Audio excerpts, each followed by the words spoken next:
What? We're live. All right. Cheers, brother. Episode number 4. 3, technically. First Number one 3. was slippers. Yeah, okay. Episode number 3. I'm with it. New name. We'll be changing our name on a weekly basis, so we can never generate a full audience. No, we're going to keep all of our followers on their toes. You know what I mean? Yeah. That's how we know that they're dedicated, that they'll keep following us to the name. If you want to watch our podcast, you're going to have to stay real up to date on the name, because we pick a new one every few weeks. Right. I actually have some topics today. Oh, shit. Okay. Yeah. Did we already talk about how... you wrote them down and everything. Okay. This is actually from... I can't read that handwriting at all. Yeah, it's garbage. Yeah, Chicken okay. scratch. Yeah, that's not good. But who writes anything anymore? Type. Yeah, that's a good point. Yeah, come on. Get into the 21st century. Typer. But I think I told you about it maybe off the podcast that like podcasts are dude versions of OnlyFans. Yeah. Selling our personality instead of and our friendship instead of our bodies. Yeah.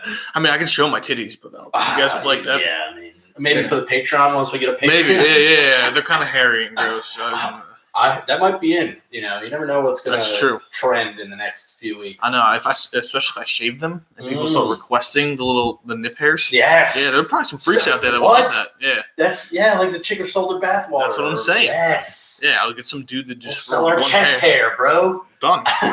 All right. Sorry, guys. We're out of the podcast. Yeah, we're switching all of it.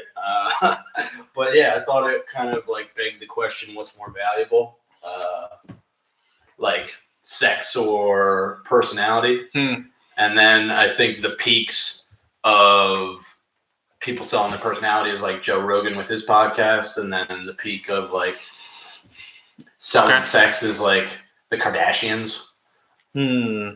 And the Kardashians are billionaires. Yeah, I was gonna say the way. Rogan's pretty fucking rich too. Yeah, but he's not a billionaire. I don't know much about Rogan. I think, he just got one of the biggest deals of his life with Spotify, and that was only $100 million. It was $100 million? Only $100 million. Only $100 million. Right? Yeah, fucking chump change to the Kardashians, dude. One sex tape, and they were able to make a fucking empire. Well, who's the one who's really rich? Kylie Jenner?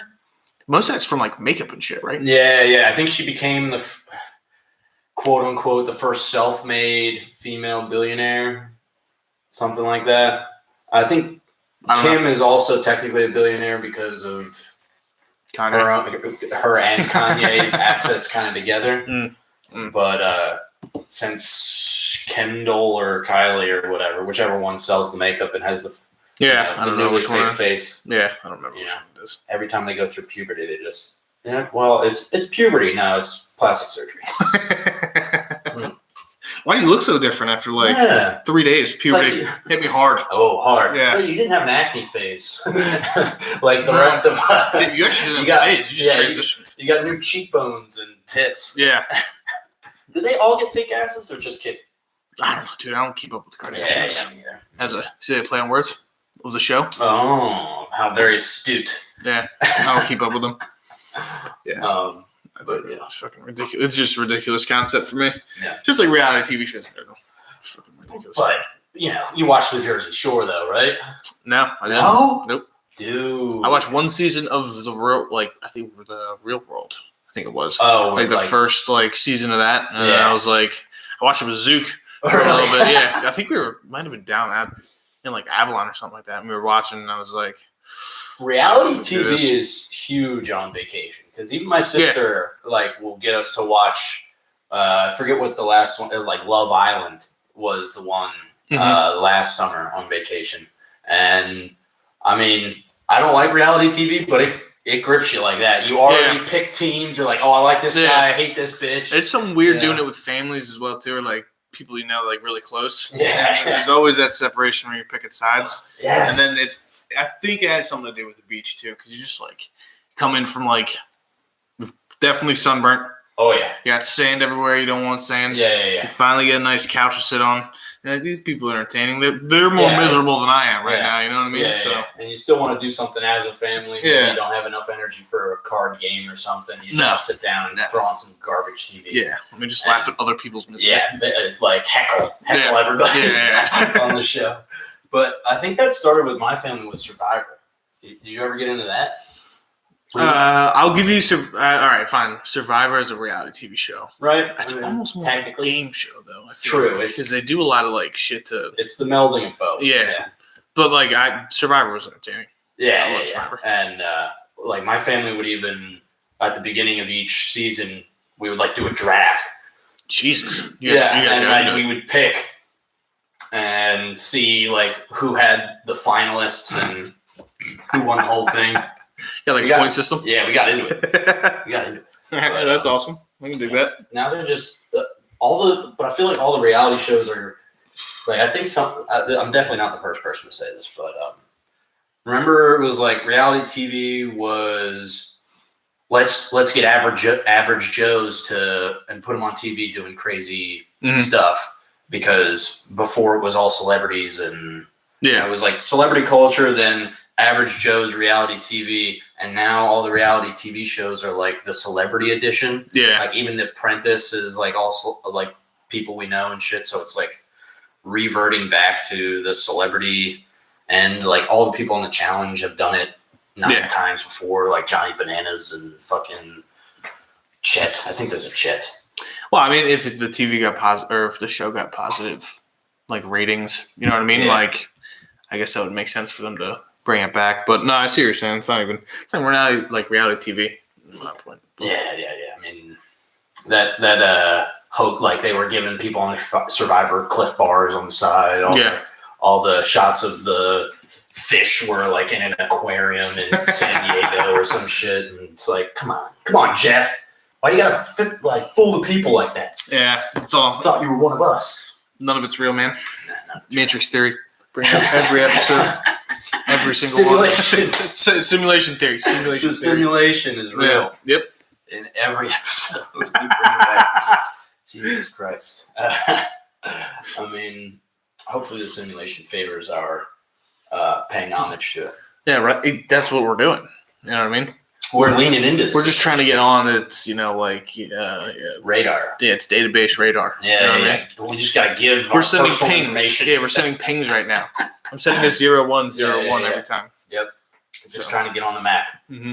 Elon, I think, has a portal to the simulation. What, to get out of it? No, to like understand how it works and like... Oh, like communicates. Yeah, okay. Like he's tapped into it. So maybe if we get on his radar, he could... Okay. One tweet from Elon and we could be millionaires. That's true. That's what he did with Doge and fucking all that crypto shit. Yeah, true. True. Crypto fucking took a dive, man. Crypto's a wild world.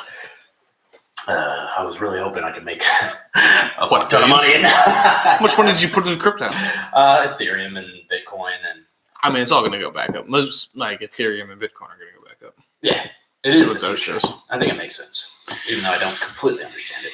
Garv gives me a lecture like once a week. I don't think Garv has more understanding than we do for sure. But I don't think anyone. I don't think anybody fully understands it.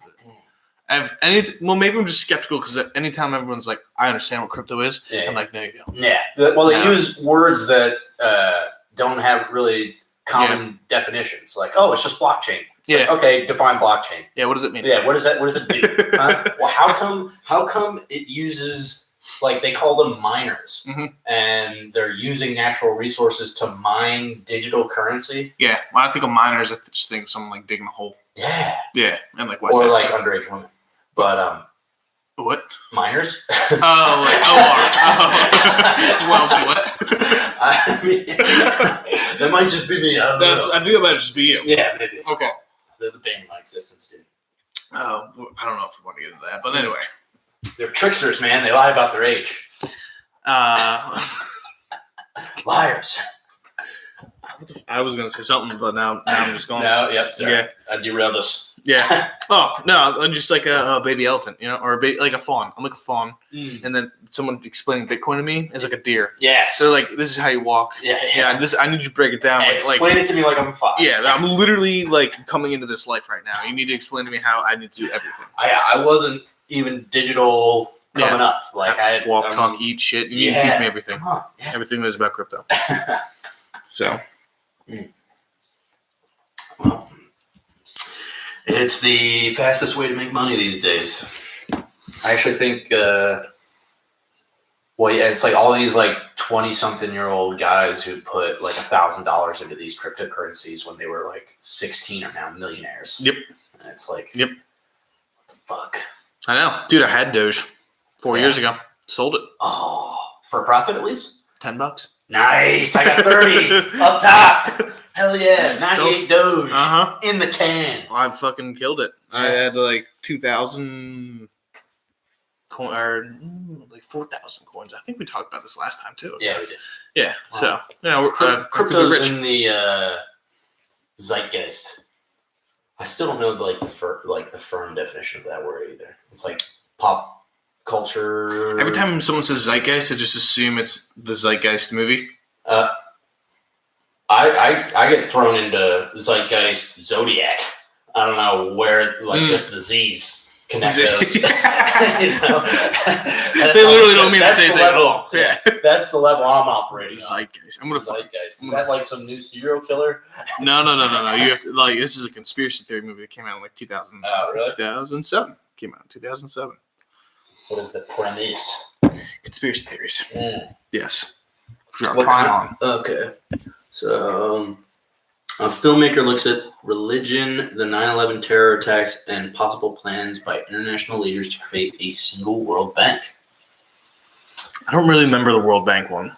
I always remember. I've seen so many 9/11 ones though. So. Yeah. Everyone talks about 9/11. What was it? I watched it on YouTube. It was like First Cut or something. Final Cut. Yeah, I think I know what you're talking about. Yeah. Exploding Tower 7. Yep. I just get like super angry at like everything. You're like, you're saying it with so much vigor. Like, I guess you're right. I don't know. It's kind of crazy how long. 9/11 was a big thing, but it's already, happened in 2001. It's 20 years. Ago. A little under 20 years, yeah. 20-year anniversary's coming up, and it's still like everybody's reference. For for conspiracies? Yeah, it's like the thing. No, I think lizard people was taking over. Or reptilian you think it's people. Bigger than 9/11? I don't know about bigger, but I think that's like the new spin on it. And then as soon as the UFO stuff is going to get released, then there's going to be more stuff. And it's going to get crazy. But yes, 9/11 did dominate the conspiracy theories for 15 plus years. No doubt. Nuts. Well, it started a bunch of wars that we're still in. Yep. It's true. Got to keep that, what's it called? The machine. Military-industrial complex going. Yeah. To most of our economy. If you're listening to us from any other country other than America, we're not sorry. Suck on our missile dicks. History is written by the winners. That was ultra aggressive. I'm doubling down, dude. I'm fucking sick and tired. There's no backing out. You're just loser mentality. Okay, all right. I think America is in serious danger of adopting a loser mentality, and I hate it. I got something funny that you would like. Yeah? That I saw. Okay. So obviously, you know what LGBTQ plus, Z plus. Right. Yeah. So TikTok drama. Right, one of the shorts that we should probably do because it's fucking hysterical. Yeah. There's apparently another opposite group called LMNOP. Ooh. It's like anti-LGBT. Yeah, it's like the hard straights. Yeah, I think it's I wanna figure it out. They're pretty fucking. They're organized. I don't know if they're that organized. I don't know if it's new or not. Just like an online community right now. Yeah, I'm trying to find their web page because I just want to read what these guys are doing. It it's on TikTok, but not Reddit or. I don't know. I haven't gone too much into it. Those other hubs. A homophobic hate group has proclaimed that it is taking back June and has proclaimed the month now lifestyle of mainstream, normal, ordinary people. LMNOP month. When I first saw that name, the lifestyle of mainstream, normal, ordinary people, I was like, this is a joke, right? It's hilarious. It's a really funny name. There's no way you could take that seriously, but apparently these dudes are pretty fucking serious. Well, dude, that's how most of this counter PC stuff starts. The Proud Boys was a joke to begin with. Really? Yeah, Gavin McInnes, who's a lunatic, by the way, and know you can like him or hate him, but just know that he's crazy. He was on a radio show as a guest, I think, a recurring guest on like Opie and Anthony or like one of their spin-off shows like after they broke up. And he was like poking fun at one of their interns. Mm-hmm. And he was like kind of a shy, kid that couldn't break out of his shell, was having trouble dating people and stuff. And Gavin came up with Proud Boys as like a way for him to like bolster his confidence and like get out there more. Okay. And then it just fucking spiraled into a counter PC culture, like male.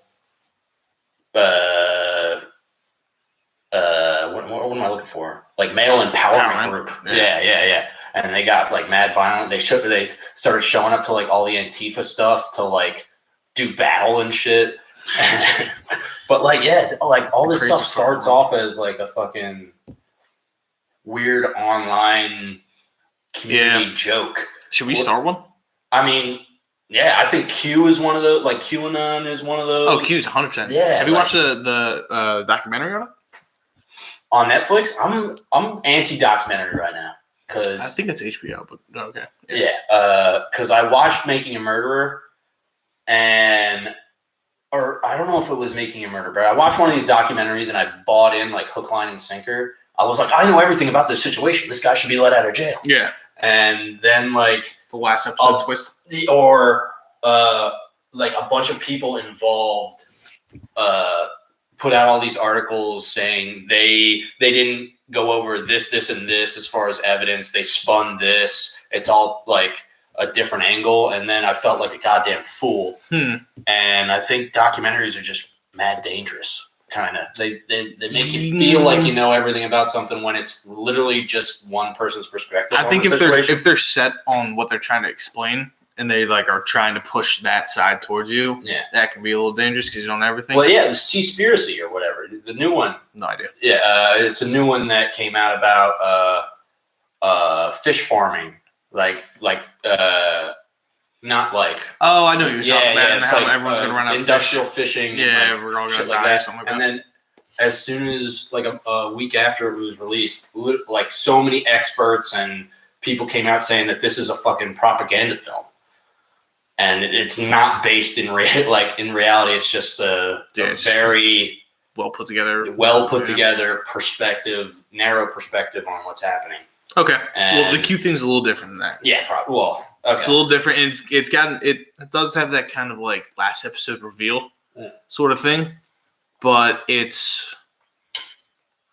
I mean, based off of like everything that's been going on, like it's at least interesting to like. True. Yeah, I would probably know more about it regardless. Documentaries are still good for that. I just should probably go into them knowing that they're not the whole picture. You know? Yeah, don't go. It's probably a problem with me. Okay. Don't go into the documentary being like, this guy has no idea what he's talking about, and then come out on the other end being like, that guy knows exactly what he's talking about. He knew everything. Yeah. It's obviously this, right? Yeah. So don't do that. Don't do that. I'm just an extreme guy. You know? I understand. You're like fucking Point Blank. You know what I mean? Or Point Break. Point Break. Yeah. Mm-hmm. Just with ideas. Yeah, ideas. You're not the surfer guy. You just got the idea. Yeah. You know what I mean? And Q is like the wave at the end of the movie. Yeah. And Keanu shows up. He's like, "Don't do it, Brody." So I'm Keanu in this. He's like, "No, I'm diving into Q, man. This is the big one I've been waiting for my whole life." Q is a wild world in that too. I mean, we still don't know who Q is, right? If it's an organization or an individual. Well, the documentary kind of alludes, points a direction. Yeah. It's Julian Assange, isn't it? Who? Julian Assange? No. WikiLeaks? Nope, don't know what that is. You don't know what WikiLeaks is? No, I know what WikiLeaks is. Julian Assange is WikiLeaks. He's the guy who like released Edward Snowden stuff. Oh, okay. Yeah. Like all the and he's slowly being tortured to death in some embassy in a different country because he can't leave that house. He's basically been in quarantine since he, exposed the U.S. government. No idea. And I also think he did some election stuff. Like, I think he did Hillary's emails in the Trump-Hillary I thought that was the FBI.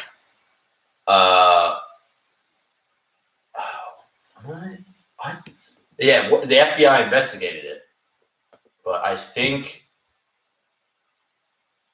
You could be right. I think Julian Assange and WikiLeaks released something before the election that people blamed him for Hillary losing. Julian Assange. Oh God. Yeah, both Julian Assange and Edward Snowden are still fucking on the run. It'd be nice if one or two or both get pardons. Yeah. I thought, isn't Snowden dead? Mm-mm. No? He just did Rogan like a few months ago. Oh, did he? Yeah. I didn't know that. He's a very smart guy, but WikiLeaks published the emails. Yes. Yes. See, I know what's going on. I got my fingers on the pulse. They got it from Russian intelligence hackers. And then they put it on the WikiLeaks. Yeah. That's another thing. The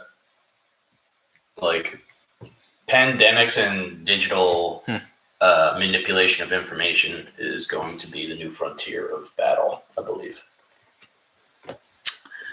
I think that's right here. Yeah, isn't it? Yeah. Well, their troops on the ground is still around too, though. Yeah, once I get recruited for fighting robots with my because of my Call of Duty skills, that's when we'll know that we've reached the next plateau. I don't know if this is true. I did not verify this, but I saw it online. Okay. So it's got to be at least 20% true. Yeah, there's some truth behind it. Yeah. That drone operators are actually using Xbox controllers to control the drones. That wouldn't surprise me. Yeah, and online gamers are kind of going to become the puppet masters of the robot army of the future, I think. I'm just going to paint my robot with badass thing. Yeah, Captain America, deck them all out. I don't know if I could go Captain America. You know what I mean? I don't know. Because you're just another soldier, you don't want to stand out? Yeah. I might go King Leonidas or some shit like that. Okay. Just start screaming some random shit, some shit in mic. Yeah, just a bunch of homoerotic man love. Yep. Mm-hmm. Just only one shield, no other armor. I got a loincloth and a cape and a big ass shield. Come at me, dude. Every fight that I get into reminds me of Leroy Jenkins. And they're screaming, Sparta!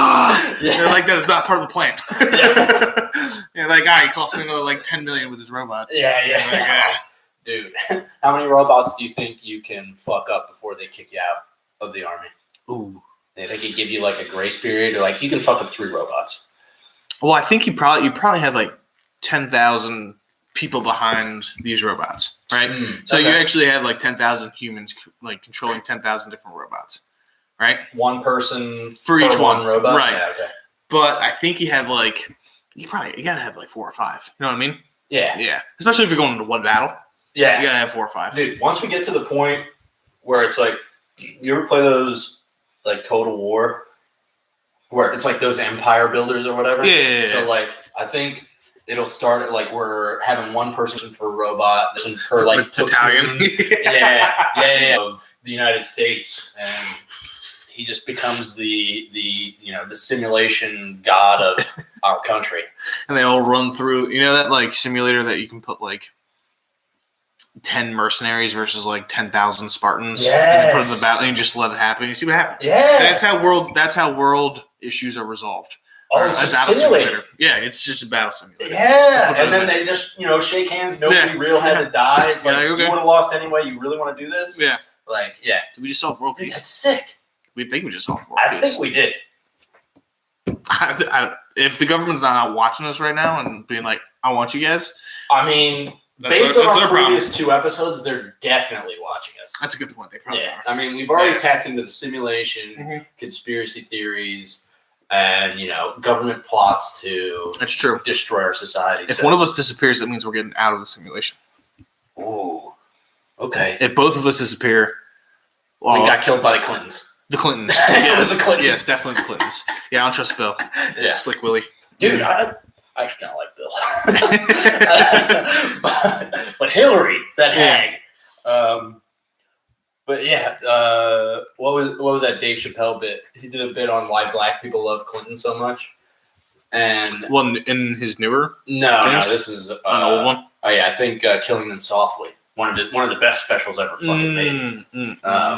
He talks about the difference between George W. Bush and Bill Clinton in the way they like kiss black babies at their campaigns and shit. And like George Bush is like, and Bill Clinton's like, come here, little black baby.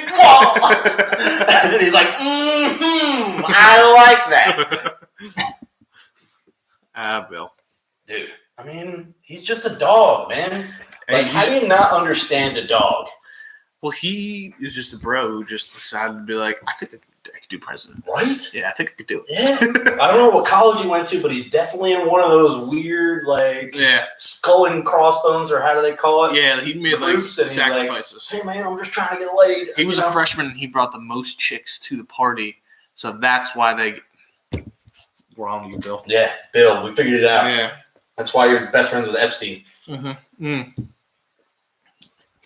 When are the Clintons going to get thrown in jail and like unceremoniously murdered when the cameras aren't on? Probably never. Damn it! There goes my sexual fantasy. Watching the Clintons get murdered, like, all right. Let me just paint the picture for you. Okay, yeah, I didn't even back it up. Yeah. Get into it. Okay, so we discover the numerous nefarious things that they've done, either sexually or covert murders or, manipulations of foreign governments, that kind of thing. Anything. Mm-hmm. We throw them in jail, but they're both in the same cell because, dangerous. One was a previous president, one ran for president, was the Secretary of State. Okay. They get certain, put them in a posh prison together. Okay. And, and then, like, in my perfect scenario, they are in the same cell, lamenting their crushed future, and they get down and dirty and like, let's have one last, let's fuck for the first time. Is that when you start jerking off? No. Oh, okay. Have you been jerking off this whole time? No. Oh, okay. All right. It's one. It's just a one. And let's fuck for the last time and the first time in 20 years. Okay. And then while they're fucking, someone in like he's like shadowed. You can't see his face. They open the cell door while they're fucking, and they both stop and turn, and it's a shadowed guy, and he takes off his hood, and it's revealed to be Jeffrey Epstein. Okay. That's when I start jerking off. Whoa. Okay. Then he's like, you knew this was coming. You should have prepared for it. That works. Yeah. Oh, yeah. And then he shoots Hillary in the head. Okay. Yeah. Like about to bust. Okay. And then him and Bill, they share a bro hug, and Epstein lets Bill kill himself, and Epstein cries on his way out, and that's when I bust. Okay. It's murder porn. Oh, yeah. All right. Oh, yeah. Because nobody's jerking off to Bill and Hillary having sex. Well, no. The whole point is for them to get murdered. Yeah, I don't think most people are jerking off to any part of that, but, Shaking hands with the bishop. Yeah. Choking the chicken. Okay. All right. Yeah. The others? Not nearly on that level. No. Well, I'm taking back here. I'm just going to sip my beer for Sorry. Yeah, I went off on a little bit of a tangent there. Sorry about that, viewers. If that's not your cup of tea, we do cover other things. We're not fucking apologizing. You guys are fucking sons of bitches. You got no idea what we're talking about. Not fucking apologizing. Yeah. I didn't even do anything. All right. Well, next subject. Yeah. We covered that. Moving on well. from there. The next one, I thought we'd talk about Marvel since on the last episode. Okay. You seem surprised that I said Spidey was my favorite. I just feel like we've talked about it before, and it wasn't Spidey. But really, not that Spider-Man is a bad choice. You know what I mean? Just surprised that you picked Spider-Man. Well, it's like Spider-Man wasn't always a part of the Avengers, so like once the Avengers took off, I had to pick my favorite of them, and it was Tony Stark. You're not saying like favorite Marvel character. You're saying favorite Avenger. Yeah. Gotcha. And then, but it's always been Spidey since the PS2 since like the PS2 video game.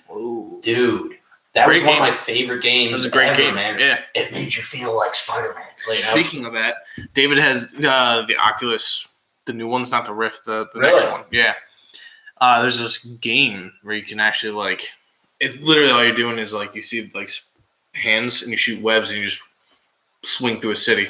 It's pretty fucking cool, and you can like pull on it and it'll make it go faster. That's my dream, dude. Yeah, I also think he has the coolest powers because like he's not like Superman strong. He's not he can't fly. Like he's not so OP that it's. I mean, he's pretty fucking strong, dude. I'm pretty sure he beats Hulk. Like in a fight. Really? Yeah, I'm pretty sure I've seen that somewhere where he fights Hulk. I don't know about Thor. I don't think he fights Thor, but I think it's Thor, Hulk, and the Fantastic Four guy who I can't remember. The Thing. Yeah. And Spidey are like the four. Yeah, like, I have heard that he's the fourth strongest. Yeah, as far as strength, but because Spider-Man ends up being like a big part of the multiverse too, right? Yeah, and I just think his power, his powers are the coolest. Probably the most fun, right? I mean, it's acrobatic as hell. Yeah. And zip around the city. Yeah. He's got enhanced strength and senses, but it's not to a point where like he's Superman and has no weaknesses. Yeah. Like people can still fuck him up because he's like a kid or whatever it's supposed to be. Like a kid, early 20s at his oldest. I see what you're saying. Yeah. And like I feel like the Tobey Maguire Spider-Mans were the first like uber successful superhero. I think they were movies, like the previous Batmans were like Batmans weren't that they weren't as big as the Supermans were always mediocre. True. They might have been big, like the '60s ones with fucking Christopher Reeves and shit. I don't count that. My uncle who passed away last year was real into those. Superman was his favorite. But yeah, Spider-Man kind of defined our generation almost with the movies and the video game. Well, it came out in 2001? So we were like 8. Let's look that up. And like the first Spider-Man fucking rocked. Oh, it was good. It was so good. I mean, set records. Part of what made it too was Willem Dafoe as Green Goblin. True. Willem Dafoe is a great villain. And then Spider-Man 3 kind of ruined the whole series in general. For sure. So, had that in 2002, the first Tobey Maguire Spider-Man. I also wasn't that big a fan of the Mary Jane actress. What's her face? Yeah, she's not very good. Yeah. But yeah, fucking James Franco was cool. Till the third movie. He redeemed himself a little bit, right? Dude, that's not James Franco. He got hit in the face with a goblin bomb. Yeah, well, that's not James Franco's avenue of acting. True. Right? He needs to be a funny guy. He did find his home with Seth Rogen. Yeah, like that. You need just be funny. Just be funny, right? Yeah, there was a time when they were trying to sell him as the hot guy. Yeah, he's not a very good actor. He's just a good funny guy. You know what I mean? Yeah, he's a good funny guy. He is good. It's like I wouldn't see Seth Rogen as like. Remember when he did the Green Hornet? Yeah. Yep. Yeah. I don't see Seth Rogen playing a superhero anytime soon. Dude, did you ever get into Pink Panther? I don't know what made me think. No. This. Green Hornet made me think this. Okay. Because it's like the idiot white guy with the highly skilled Asian martial artist. Like Pink Panther is an idiot white inspector, and his sidekick is always trying to kill him. Kicked up, Like you never watched those? Dude, they're solid. They're so funny, man. The ones before Steve Martin. Before Steve Martin. Yeah, before Steve Martin. This is like 80s, dude. Oh, I've never seen that. No way. No dude, shot. I would be willing to put money that they still hold up. Hold up against what? Like they're still good. Huh. Yeah. I would have to rewatch, but I love those movies. I don't know why, but I loved them. Pink Panther always seemed just like, I don't know. It seemed too goofy. Goof. Yeah, it just seemed too goofy for me. It's like Monty Python without a crew. Monty Python even still was Like I can't watch Monty Python over and over and over. The TV show or any TV show or movie. Like if someone was like, "Hey, let's have a Monty Python marathon," I'd probably be like, nah. Like I'll watch like Holy Grail or like Life of Brian. Yeah, or Race Cuts or whatever it is. You know what I mean? Yeah, like a select few of the skits. Exactly. I'll watch that. Department of Silly Walks. Yeah, I'm not trying to watch like 4 hours of Monty Python, dude. But that's like the Three Stooges too. True. Yeah, I don't think I would put the Three Stooges below both Pink Panther and Monty Python, but I get what you're saying that it's a goof. They have a formula. It's and very you know what's coming. Cheap laughs. Yeah, a little bit.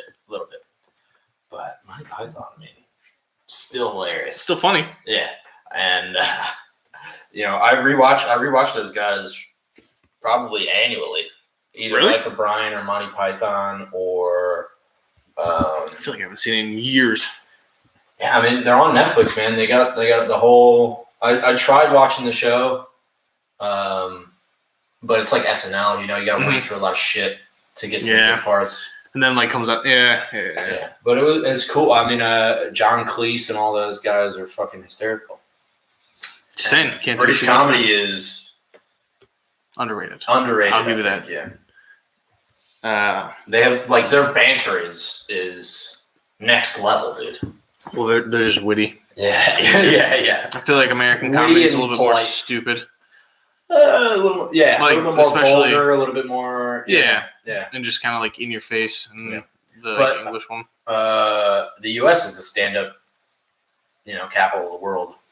If you can say an entire country is a capital, Obviously. But yeah. Well, aren't we the capital of, right? Yeah, not really. I mean, our culture dominates the world. Seriously. Dude, if this was Civ, we would be very close to a culture victory. There's 4 different ways you can win. Yeah, and domination. It's military. Culture, science, religious, or war. So you can take every other country's capital. Yeah, I played Civ Rev. Oh yeah. Yeah. Okay. Yeah. But for the people at home, I think culture and science is where I think we're close to losing the science one. I think we've lost culture. The science We're still number 100%. Okay. If we lose the AI race, we'll lose the science one. Because that's currently what's going on right now. Probably. Yeah. I have no idea how that race is going. I just know that I want to control a robot and go into war. You know what I mean? I'm just trying to VR myself into Call of Duty kind of. I'm trying to b-hop across a map. You know what I mean? I'm trying to do completely unrealistic things in a virtual with simulation. A little bit of a jetpack. Exactly. Strength, exactly. Yeah. Let me just be a Superman, robot, and not fear dying. Yeah, that's the main thing. Not just recklessly avoid it 100%. You know what I mean? Maybe some repercussions, but no death. Yeah, maybe they, I get dishonorably discharged for destroying a village in, Bangladesh. Which I mean, I'm sorry, but I thought it was a video game. What am I supposed to do? I wanted to test the limits of my robot. Yeah.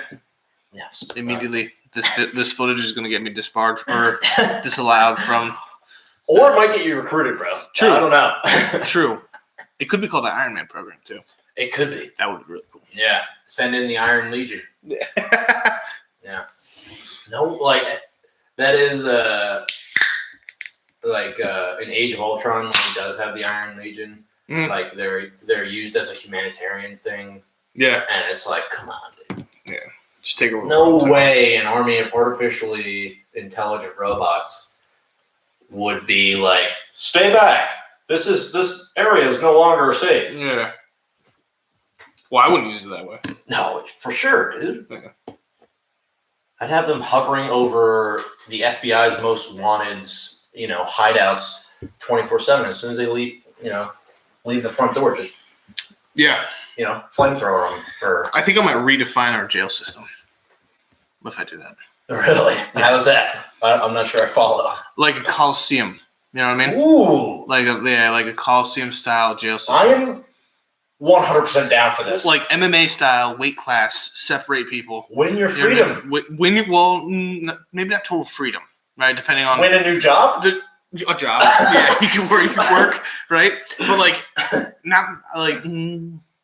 Obviously, it'd depend on the level of the severity of the crime as well. Yeah, too. Yeah. Like if you're raping, murdering kids, like you don't get a chance. You're the bad guy. You're the guy that stays in the Gladiator. You're right. We keep using you. Yes. You're like a warm up for the guy who like just stole some cars. Yeah, exactly. Yeah. You're a warm up for that guy. Yeah. You know what I mean? And then you fight your way out. Yes. Yeah. I'm so down for this. But like, seriously, that's what I might do. Just reset the entire jail system to a Coliseum style where they just fight it out. How do you gain the power to do this? I have the Iron Legion. Whoa. What are you talking about? Okay. So you're just like, I can do anything in the entire world. That's what I want to do. Okay. Wow. Yeah. That's the first thing you do with Iron Legion. 100%. And then I watch. Is set up a Coliseum for prisoners to fight their way into maybe getting a better job. You know who I am? I'm Jeff Goldblum from Thor Ragnarok. That's exactly who I am. Yes. Yeah, so nice that people. That is turn great. It into mush. Yeah. My champion. Yeah, exactly. Yeah, is that what he calls Hulk? I think so. Yeah, you just call him champion. Yeah. Dude, Planet Hulk. That was the closest we're ever going to get to a Planet Hulk movie. I know.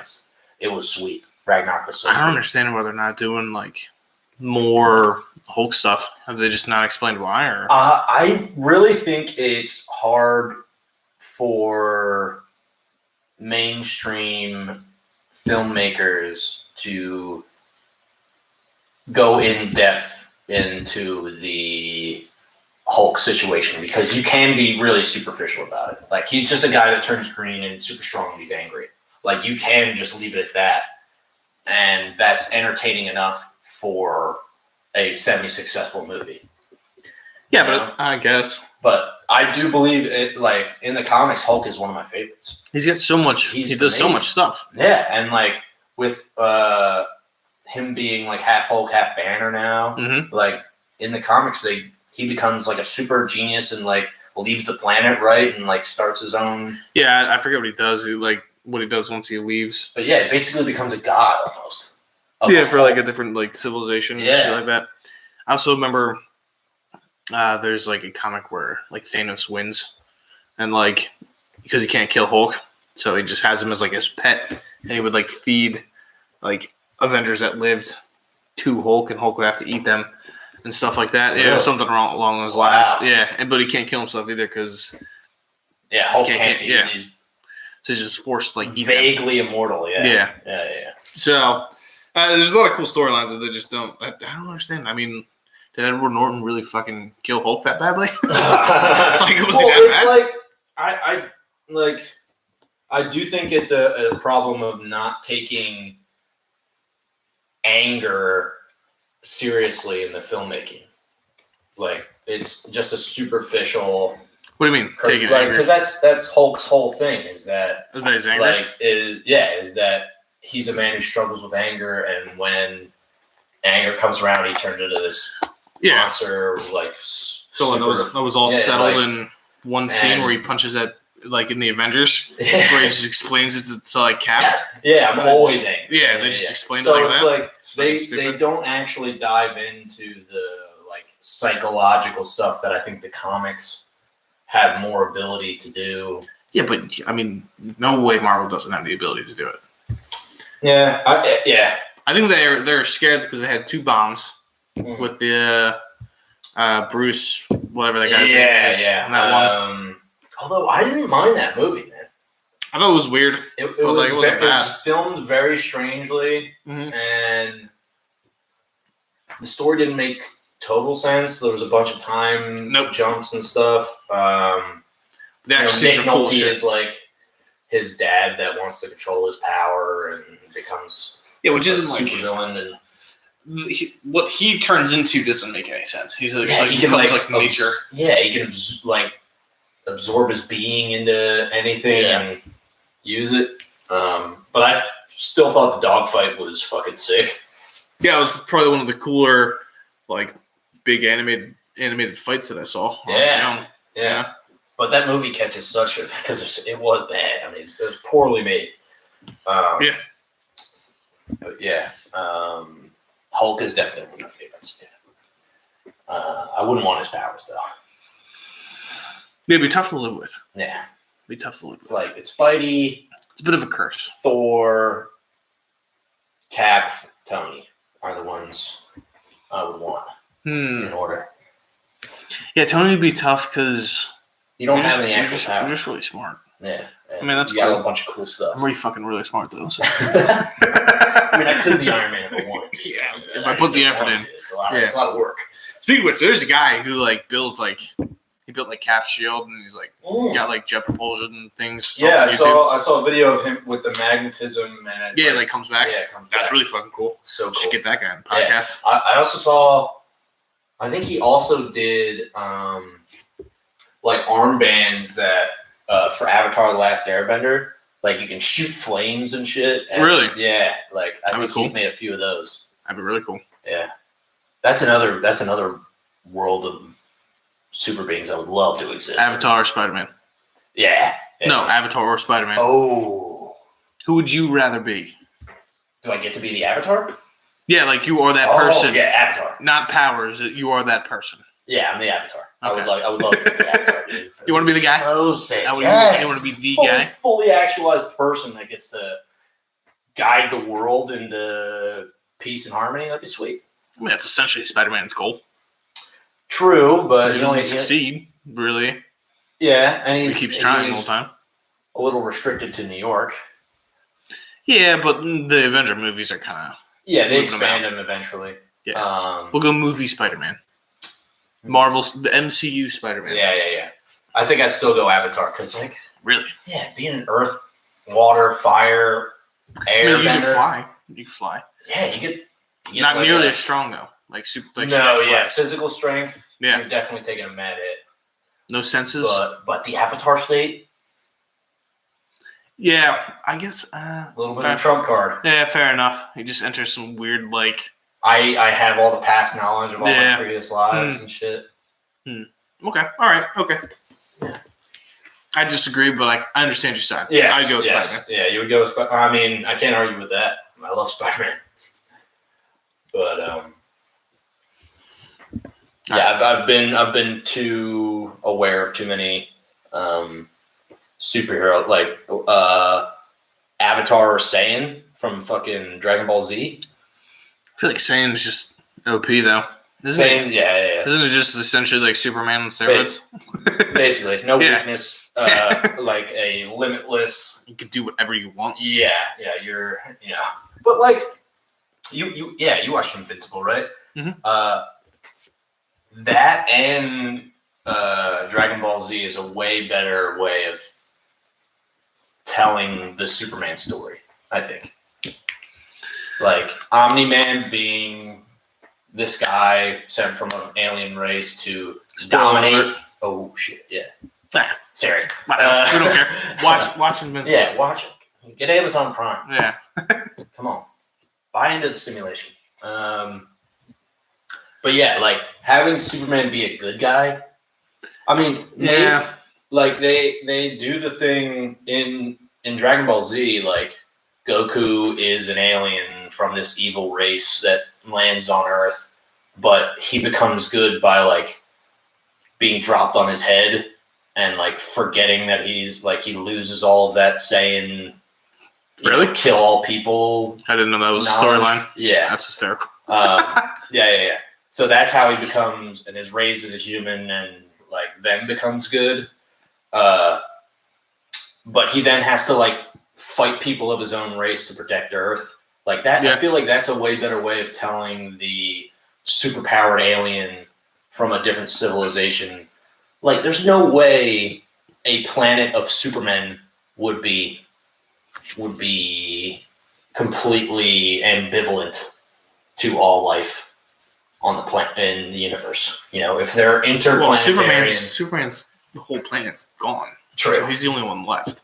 But they always come up with They come up with 5 other people that survive and shit. There's always random people who survive the planet, but Zod. They're pretty much gone.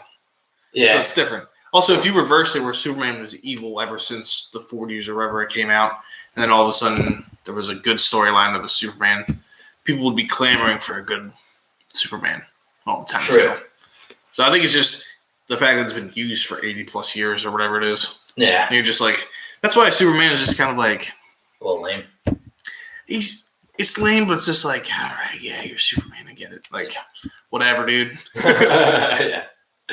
I also like the fact. I don't know. I actually don't know if I like the fact that like Omni-Man doesn't have laser vision or like X-ray vision or any of those like other superfluous powers. Like he's just super strong, super fast, and fly. That he might have other powers, though. Really? Yeah, they've been just not gotten into it. Because that first season was so set up for Invincible. Yeah. Just kind of coming of age, I guess. Yeah. Sort of thing. But we saw Omni-Man pressed pretty tough, like when he fought the other superheroes of the planet or whatever. Like you'd think he would be forced to use those other powers or something. I don't know. Like once he got like Red Rush, seemed like he pretty much had it under control. Right after he got that, and then they got hit in the face a couple times, like by War Woman. Yeah, War Woman's hammer thing. But other than that, like it had it pretty much locked down. True. He took a beating though. He was like unconscious at the end. Yeah, but that's true. That could have been a part of his plan. I think it was. Yeah, to make it look like he fought with them instead of against them. You know what they didn't go into? They didn't go into the fact that remember the demon dude who can like remember all this stuff, and he was just like black. He was like a blacked out silhouette that they couldn't tell who he was. Like that's got to be another power that he has, because he somehow blocked them out of all the memories. Remember the demon guy? Yeah. He can like block himself out of those memories that he was able to access. I guess so, right? Like how else? It was never really explained what happened. Yeah, well, they show him walk into the crime scene and he's like touching people's blood and getting visions of what happened, and Omni-Man is like a silhouette. Yeah, I'm saying Omni-Man has some sort of power to make himself that, because he could see everybody else. Yeah, but I feel like it was implied that he only sees the person's DNA that he's touching. So he's like, "Oh, I'm touching Red Rocket's DNA. I can see what Red Rocket's doing, but I can't see." Oh yeah, I was like, Red Rocket. That means something else, doesn't it? Yeah, that's dog penis. Yeah, it's a dog boner. Dog boners. Let's get more specific. Oh my goodness, Jesus! They should have called him Red Rocket. It's also Andrew Santino, redheaded comedian, very funny. He goes by Red Rocket. Really? Yeah. I mean, if you're a ginger, like, can you call yourself Red Rocket? Yeah, he's got to lean in. Yeah, you're a funny guy. Yeah. I don't know. I mean, it could be completely, but I thought he needed like blood. Yeah, so like if he had found a patch of Omni-Man's blood and touched it, he would have found out that it was Omni-Man. That kind of thing.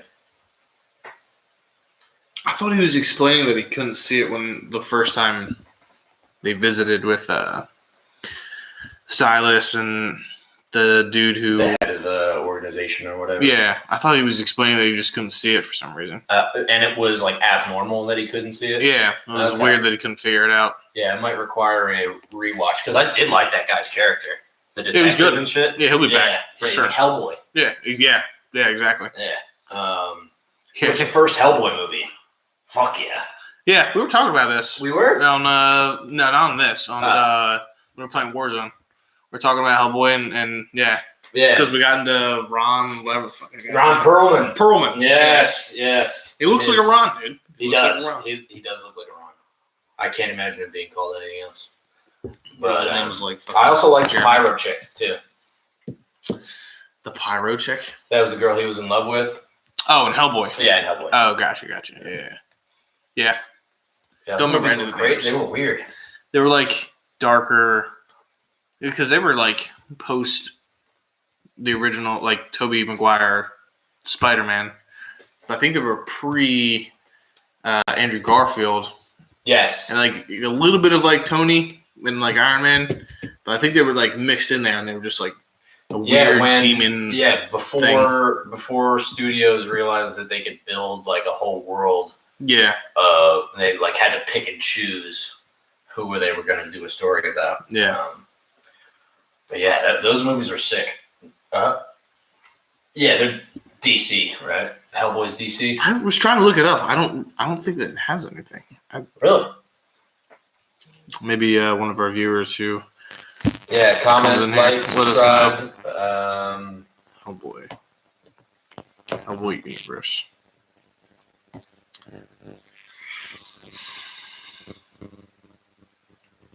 Are there any other comic universes other than DC and Marvel? Yeah. Oh yeah. Yeah. Dark Horse Comics. Dark Horse. He was in a DC game. So maybe DC is like trying to acquire that. Yeah, but he's in his own universe. Makes sense. Lots of hell and heaven stuff. Yeah. Created by a guy named Mike Mignola. Sometimes we call it the Mignoliaverse. So definitely its own thing. It's cool. Maybe we should create our own. I'm trying to put together a fantasy book. It's fucking hard shit. I just thought of a completely arduous could work way of going about writing it. I'll just write basically like bullet points of like the major events that I want, or even like minor events, but like instead of starting with, one day in this world, and like starting there, I'll just write the most simple way of putting what happened, like a day in this country, this happens with this character, and then just do the whole story like that, and then go back to the beginning and make the first thing more complex, and then like do that 2 or 3 times until it's like, a full piece of work. The good thing, I think that's probably the way. Didn't George R. Martin do something like that? I feel like. Yeah, I would have to look into the way he created his universe, but like as far as I know, with Tolkien, he the Silmarillion is like his Bible for his universe. It's like how the universe came to be and like all the characters and stuff. And he started writing that before anything, then wrote The Hobbit and Lord of the Rings, and then didn't even finish the Silmarillion before he died, and it had to be compiled by like his son and his estate. So like the corpus of work started with like the theology of the world. Yeah. And then he filled in with like the terrestrial stories, and then wasn't even able to finish. That's probably the better way to do it. Yeah, because it come up with entire languages. Yeah, but that's like you have to dedicate yourself. Yeah, I'm not a linguist like that. It's got to be like 100 hours a week. Yeah, that's a life's work. Yeah. You're just grinding through that. That would be tough, man. It'd be real tough because I don't know. I feel like I have a pretty decent idea for it, and I do kind of think that it would work as like a more mature Avatar: The Last Airbender, as like an animated TV show. Okay.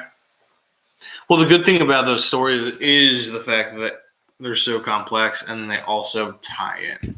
So that would be the biggest thing, is making sure they all tie in. Yeah, I think I have the rough, sketch of the dynamics and, where I want the series. It'd be way easier to do this on a computer than it would be writing it out. 100%. Because you can like go back and like change all the when you think of something new. Exactly. I have written like minor, like 2 or 3 page, like if a scene pops into my head and it's more detailed than the rough ideas that I've had. I'll put it down on paper, and if it's like in a folder on my bedside table, and I have like some symbols and like things like that, and so it's like very rough and.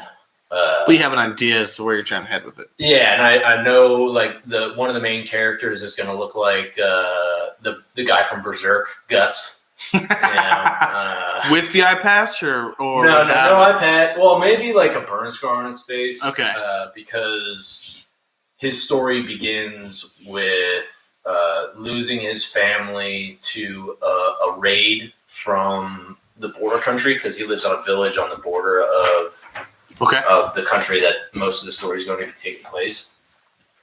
And then, so like he watches his family die in the house fire and goes in, and like in my head, the scene is like the house kind of like he's crying and distraught, but then it like he stops crying and starts like getting all like stoic and angry, and then the shit like he's consumed by shadow and like the house falling in on him, and then the next scene he's like trying to track down the guy who set fire to his house, and he ends up sneaking up on their like platoon, and he climbs up onto a rock, and he's got a big boulder over his head, and he just drops it on him. Is there like an age? Yeah, like he's like 8 to 10 in this. Oh, even when he kills the people too? Yeah. Oh, okay. Yeah. I'm engaged. Yeah. And then after that, he like has to escape from the platoon where he just killed the guy that like set his house on fire. And so he like retreats back deeper into the country, goes to some like village that's closer to the capital, and lives as an orphan for a while until he's discovered by this like traveling warrior philosopher teacher guy. Okay. And like a Gandalf? Yeah. Oh, okay. Or like I'm trying to think of maybe not Gandalf, maybe like a Dumbledore. Yeah, like a mentor. Yeah. Someone who sees potential in him, but also wants to help him get over his trauma and shit like that. And and that's like 13. What's the main storyline? The main storyline is this guy, the guy who looks like Guts. Guts.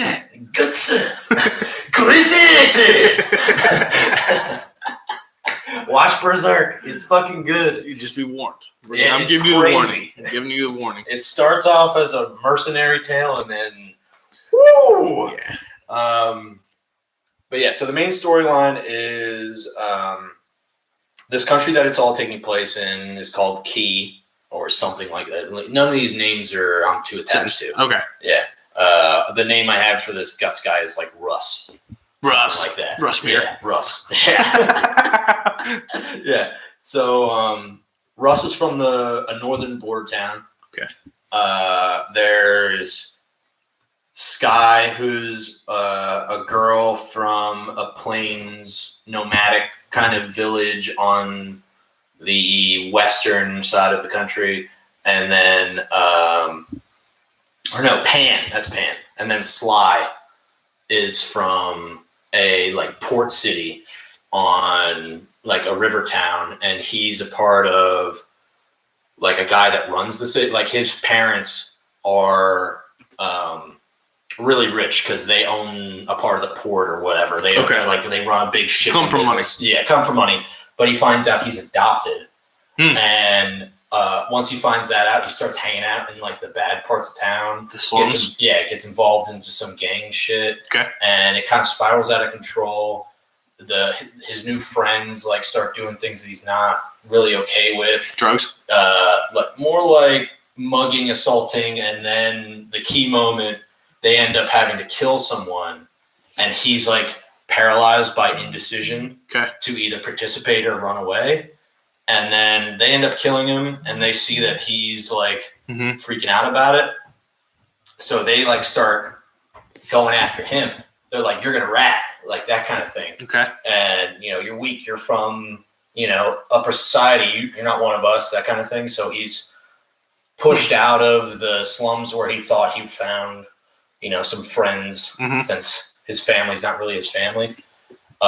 He rushes back to his parents' house, steals some supplies, which turn out to be valuable artifacts later on in the story. Okay. But and runs away. And he also gets picked up by this mentor guy. The chick is sent out by her nomadic village because they want her to become like a spiritual leader, and she's like talented in field medicine for wars and shit like that. I still haven't fleshed out a lot of her story, but something Kind of like Amish, like like a Rumspringa almost. Rumspringa. Go experience the world, that kind of thing. And she gets like assaulted or something in one of her first experiences outside of her town, and becomes real resentful and stuff like that because like her mission is to like help people on the field of battle and like help them recover and save regardless of what side they're on or whatever. But then she starts like playing God a little bit and picking and choosing who she saves based on how she evaluates their moral standing. Okay. And gets a little power crazy and stuff like that. She also gets picked up by this guy, and then all three of them are like in some, wooded area off from the capital, that type of thing. And this guy tries to mold them into like the best warrior / whatever people that they can be. Yeah. And then they start going off on missions by themselves, that kind of thing, as a team. Missions against like missions to stop corruption or turn the tide of battle in their country's favor, that type of thing. Sly is stealth. Russ is the bruiser. It's combat. And and then the chick is not stealth, but like a medic. More, but like also covert and working diplomatically or like an assassin or well, it's supposed to be like metaphorically speaking, Russ is the body, so that's why he's the bruiser, and that's why a lot of his stuff has to deal with anger and like he gets injured a lot. Okay. Sly has to do with like his main crux is indecision. He's all up in his head and he can't decide what to do. He never knows what to do. Okay. And then the chick is dealing with her like resentment and like why bad people do bad things. They should all just be gone. Like, and trying to like find some redemptive qualities in those people she deems as bad. That kind of thing. So those are like the core character development issues that they'll have to like live and overcome. And they're always put in situations that demonstrate that in the missions and things like that, but they all have their own unique skills. And this mentor, we find out later, was once a high up general in the capital that was the emperor's like right-hand man and was hired to raise the emperor's son to be the next emperor. But the next emperor is like some corrupt, delusional kid that like goes insane. Inbred. 100%. Yeah, like shit like that. Yeah. The old emperor dies, the kid becomes emperor, and the general leaves the empire and the army because he doesn't know what to do about this crazed lunatic kid who he like helped raise into a very efficient and very ruthless killing machine. But he's like the strategist, like the new emperor kid. So he's always in his like big, not throne room, but like where the map's there and it's up on a pedestal and stuff. And he's looking down on the world like it's a piece of paper. Is he physically inept, or is he also physically? No, he's physically competent, but not like too OP. He's not like some brute. Okay. But like he's very intelligent, very skilled, and ruthless. So these kids are just are they going to try to retake? Yeah. So like this general leaves the empire and then goes to raise these kids because he thinks that's the only way he can really make a difference is like trying to bolster the individuals that make up the country. And then eventually, as a team, the three kids, grow up and develop and stuff, and then they get wrapped into this empire and kind of end up toppling this evil emperor. And that's like book one. That's book one. Then you got to take on book 2. take on the other countries. Book 2 would probably focus on book 1, but I like the idea. It definitely need to. It's all about style of writing too. I mean, the story doesn't sound bad, but the style of like all I got is like the skeleton, yeah, and maybe like 60% of the skeleton. Yeah, you got to dig into the bone and the meat of it. Yeah, well, I have some of the like the magic system or whatever. So there's magic. I like powers better than magic. Like I like Harry Potter's what I think of when I think of magic. Okay. So it's more powers. Like there's these things called like soul stones, and like you have to have like a resonance with a soul stone to access its power, and it can give you like enhanced strength or like abilities to manipulate your weapons in cool ways and shit like that. And they're kind of prevalent. Like there are plenty of people who also have soul stones. They can become corrupted. So they're like these crystalline things like on a necklace. And like if it becomes corrupted, blackness like starts creeping in from the sides, and they can like change and stuff. Becoming more corrupted can also make you more powerful. Becoming dark side and light side. Dark side power, light side power, that kind of thing. You can steal other people's soul stones, but if you use one that you don't have a resonance with, it'll destroy your body.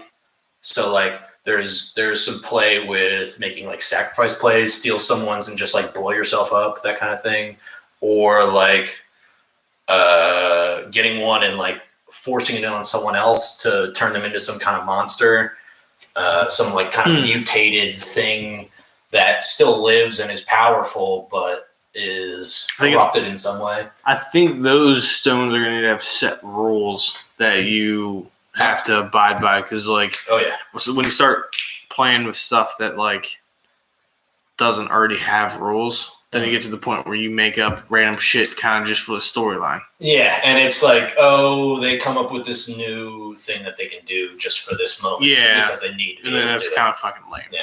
Well, my idea for it is like there are 4 orders, and within each order there are 4 paths, basically.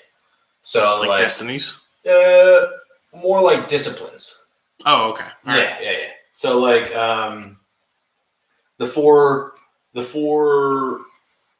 orders are like elemental. So like one will be earth. Fire is going to be one that is like mysterious and only alluded to. A lot of the stuff about it is destroyed. It's highly corruptible, that type of thing. It's, you've seen it in a bunch of stuff. Water and air. And like the 3 kids, Russ is earth, Sly is water, Pan is air. And it's also like rock, paper, scissors too. So Russ is rock, Sly is... Get a lot of Airbender vibes. A lot of what? I like Avatar vibes. Yeah, that's what I'm saying. You want to go down an Avatar vibe. Yeah. Okay. Yeah. Well, it's really hard to come up with a completely original power system. I agree. So I think where my original ideas come in is breaking those 4 things into the paths that you can go, and it'll be based on kind of like animal. That's where I'm leaning towards, is that each of the 4 sub categories is like represented by animals.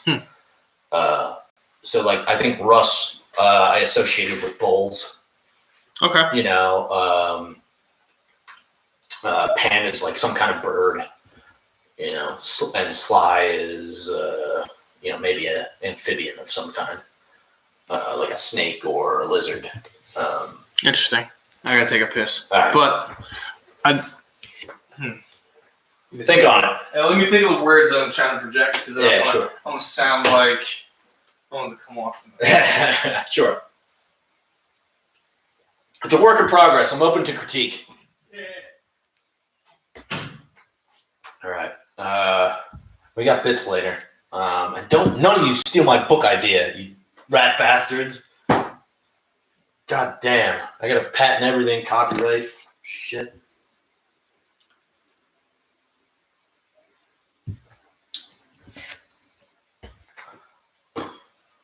We got bits coming later.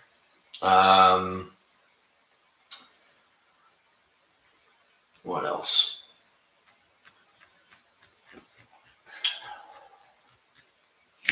Papa is in. It's in. A smokeless form of nicotine to protect your lungs. It's in.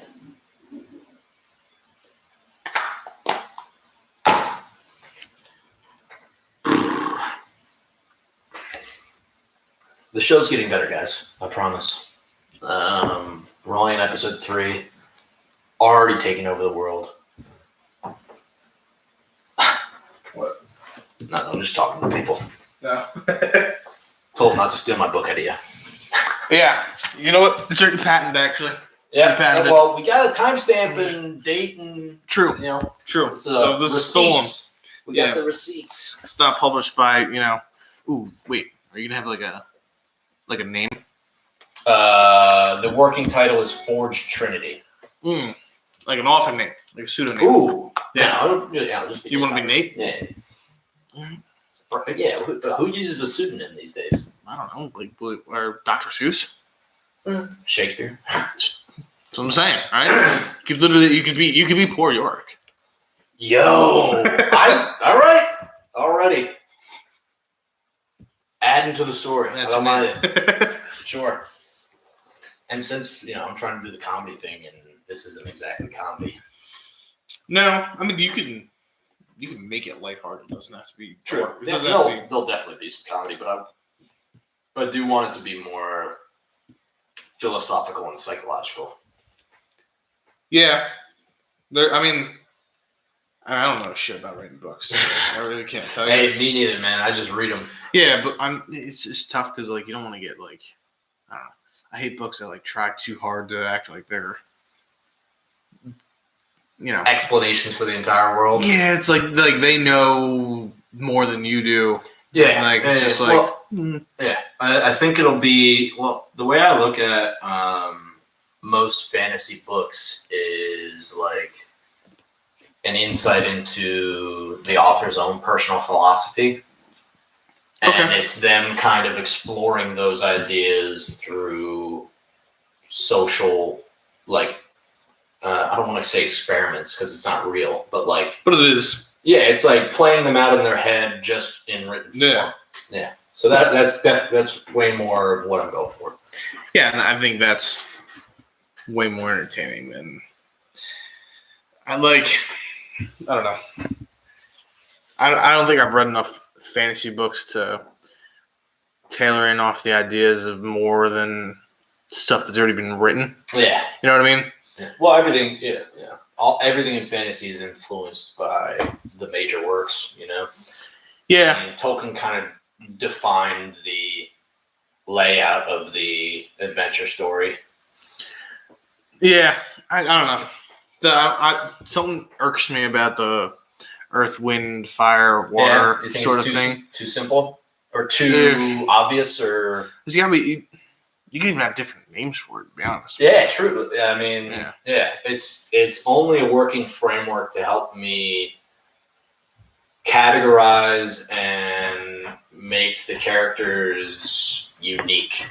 Yeah. And kind of individuals, but also play a larger role as part of something bigger. Yeah. Yeah, I just think it needs to be something. And if you get animal related, then you're just so Native American tied in that way. I don't know. It's tough. There are noble creatures, dude. For sure. I'm just saying the elephant is a noble creature. I agree. And I agree, but I'm just saying I don't know. Making those associations, I don't know if you want people to be oh, this guy's essentially an earthbender. And then think Avatar. Yeah, you know what I mean? Yeah. You don't want it to be too obvious that you want to be your own sort of thing. From, You know what I mean? Yeah. So I don't know. I mean, maybe there is no better way to do it, and that's possible. It's really hard to come up with completely original ideas. I mean, people have been talking about the elements forever. There's been mythos built around the elements. I guarantee you, our generation would immediately think of Avatar, though. True. Well, but like, that's almost. I am almost trying to tie myself to it because those people are now grown up, and it'll be a more mature, more kind of in-depth, higher fantasy, either series or movies or whatever. I don't see it being live action. I really want it to be animated because it looks way cooler animated. It's like you can do anything you want. Yeah, exactly. Yeah. You're talking series and stuff. You ain't got it. I haven't even written the first sentence.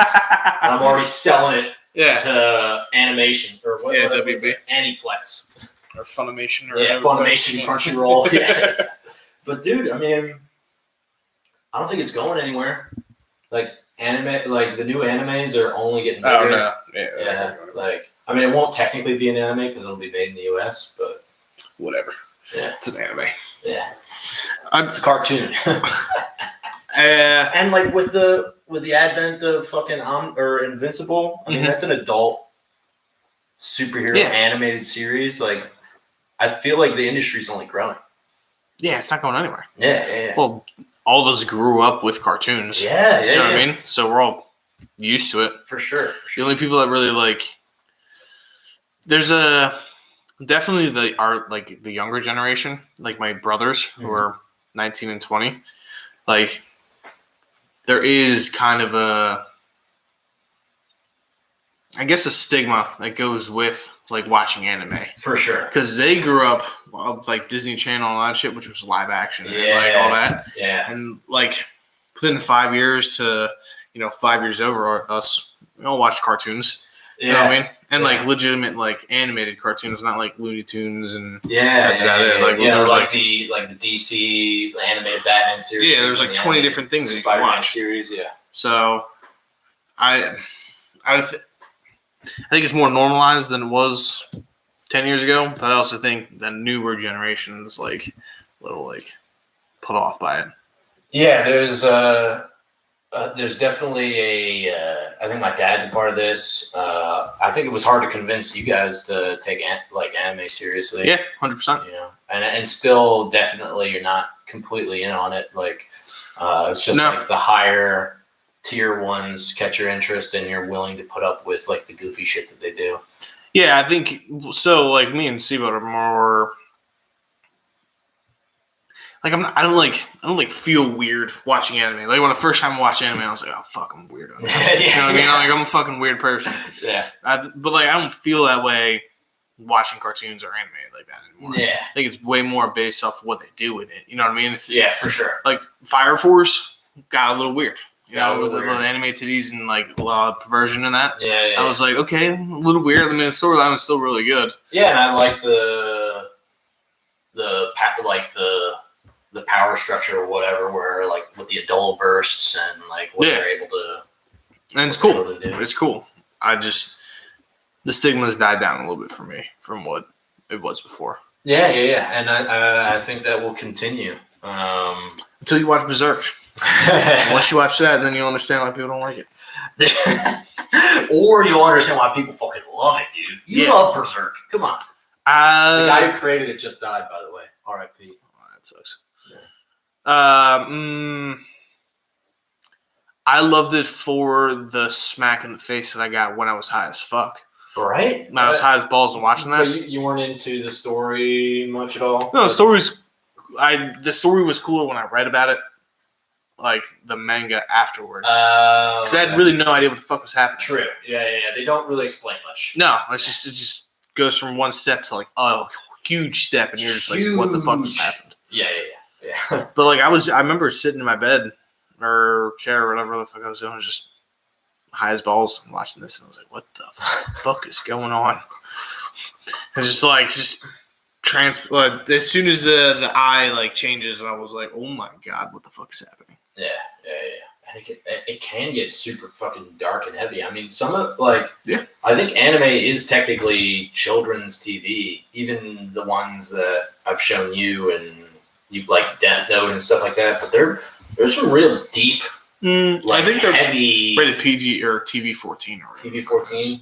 I don't think any of the ones that we've watched has been TV PG or whatever the TV ratings are. But like, you said you never watched Full Metal Alchemist Brotherhood. That one I would definitely recommend wholeheartedly. It's one of the, I would say, best TV shows I've ever seen in general. But it does, like, there are moments where you'll get that Japanimation where they're doing something goofy, you know, like their face goes super, you know, expressive in some cartoony way. Yeah, eyes get like big or something like that. Yeah, it doesn't do like the perverted stuff where like the chick with the big tits is bouncing all over the place around, like so it doesn't do any of that, but they deal with some. I mean, it's the 7 deadly sins. It's like, you know, they dive real deep, like surprisingly deep into the philosophical implication. I'm fucking 2 beers. Stupid. Philosophical. Philanthropical. Yeah. Philosophical implications of these things, and it's surprisingly moving. Maybe I'll have to dedicate some time to it. I don't know. I mean, I was gripped by the first episode. I mean, the first episode is it shows you in full detail a pretty heavy moment. Well, so here's my thing about the same happens with Dragon Ball. Yeah. I couldn't get into Dragon Ball just because of the sheer amount of Dragon Ball that there was. Yeah, it was like 2,000 episodes or something like that. Yeah. Like, I told you to start with Dragon Ball Z, dude. I know, and I did start with Dragon Ball Z, but even still, it's just like a lot. And like, I think I've caught enough of Dragon Ball Z where I can understand the story. I get what happens. Like, I get Super Saiyan, you know, I get Goku and all that other shit. So I'm there with it, but I didn't experience it. Yeah, I don't think I would recommend Dragon Ball Z to that many people if they didn't already have like the nostalgia for it built in, or like a very strong interest in just watching people become more powerful and fight more powerful bad guys. That's essentially what it was. Yeah. Every time I've watched, I mean, I've seen episodes of it on TV too. Yeah, and it's just fighting. Yeah. But Full Metal Alchemist is 2 seasons of 52 episodes, I think. So it's only 100. I'll have to look that up. It might only be 52 episodes total, and 2 seasons. But it's incredible, man, and it's a definitive ending, a fucking great ending. It's really good. Yeah, I mean, it's on Netflix. I'll commit. I'm thinking about rewatching it. My brother and his friend just he rewatched it with his friend who was watching it for the first time, and they're in. I mean, his friend is in completely. Dub or sub? Dub. Dub? Really? The dub's good. The dub's good. There are very rare situations where the dub is not completely fucking annoying. Yeah. Okay. And the list of characters that you'll love from this show is deep. All right. I'm going to need you guys to hold me accountable for at least starting it. Yeah. Next week, I'll expect a report. A full breakdown of how many episodes I can get in. Yeah. Dude, the thing of like waking up early, like I've been up pretty much since Saturday, like up like super early, like in the morning. I was up at like 7 o'clock today. Just naturally, or setting alarms? Kind of. Well, I mean alarms, but also just the sleep schedule I was on of waking up at 9, 10 o'clock, for like even 11 o'clock sometimes, just wasn't working. Yeah. So I said, "Fuck it, let's just like wake up as early as possible and then grind it out." Dude, I think that is the way to go. I mean, it's taken me a few years to come to that conclusion. Yeah. But you start a day lazy. That's a lazy day. It's a lazy day from the get-go. Yeah. Like, I've woken up at like 10 o'clock and I'm just like being unemployed. So I'm like, all right, we'll drink some coffee, maybe go to the gym, play some COD. And then Kylie comes home and she's like, I'm exhausted. And I'm like, yeah, I'm just hanging out with Cal all day. You know what I mean? Yeah. So waking up early, like I already did like so much stuff today. But my whole point of getting this was that like I like having a TV show to watch at the end of like the day. I can like relax into falling asleep. Yes. It's something that like way more appealing than watching it like 2 o'clock in the morning. Yeah. And it's not exactly one of those shows where you have to catch every detail. So you can look at your phone and just listen or that kind of thing. But each detail is it adds more. It's not necessary, but it adds. Okay. So I think it would be a great one for you. If you can get past like some of the goofier moments, it does get really deep and serious into. Yeah, the goofy isn't like the goofy does fuck with me a little bit. Yeah, I'm just used to it. Yeah, but it's not as bad as like the perverted, goofy, like weird stuff. Yeah, that stuff. I'm just like, dude, you're a fucking weirdo who made this. Dude, you're so fucking weird. There's one that I want you guys to watch because it's so good. I love the magic system is the term that they use for it in general fantasy writing. Yeah, you're gonna have to tell me what it is. I'm gonna look it up, and by the cover of what it looks like, I'll tell you how weird it is. Okay, to a normal person. It's pretty weird. Okay, all right. What is it? Hunter x Hunter. Hunter. I feel like I've heard this before. I've recommended to you guys a few times, I think, and it definitely has some weird perverted aspects, but the weird perverted character is one of the best villains like I've seen in anime. Do these kids grow up? No, but they are still super fucking powerful, dude. Okay. Yeah, they become super fucking powerful. All right. Because I see a picture of this dude riding a frog right now. Oh, really? Let me see. It might be because they. Oh, yeah. Because it was made once back in the day, like a long time ago, where the animation wasn't there, and then remade in 2011. So let me add 2011 to this and see if the images. Yeah. So this is more like the 2011 cover. So that's like the crew of heroes that go on an adventure and end up getting wrapped up into bigger and bigger. The premise is the main character is Gon, the green guy, the guy in the green. Yeah, he's looking for his dad, who is a hunter. So Gon and his friends are trying to become hunters for their own reasons. But yeah, it's fucking amazing, and the power system is one of the most detailed and application based that I've seen. Yeah, I mean, I feel like also the little kid ones, like they had like the little kids as the main character, also throw me off a little bit too. It's hard to identify with. Yeah, because it's just not as relatable. Yeah. And like, I've known my dad my whole life. So and other people haven't been as lucky, but fucking, I don't know. Well, start with Full Metal, and then maybe we'll get to Hunter. Because I have a whole bunch of anime that pops up, like suggested wise because of Attack on Titan on Hulu. Yeah. Hulu's got a few really good ones on there. Yeah, so I've seen this before, but like I've never clicked. I think there are like 150 episodes of that one. Hunter x Hunter, yeah. And there are like 3 arcs. So I think it's technically 5 seasons, but there are 3 main arcs. Okay. And there might be a little bit of a lull part, but it's very good. It's one of my favorites. All right. Well, I'll have to invest some time into. And some of the newer ones have been blowing me away.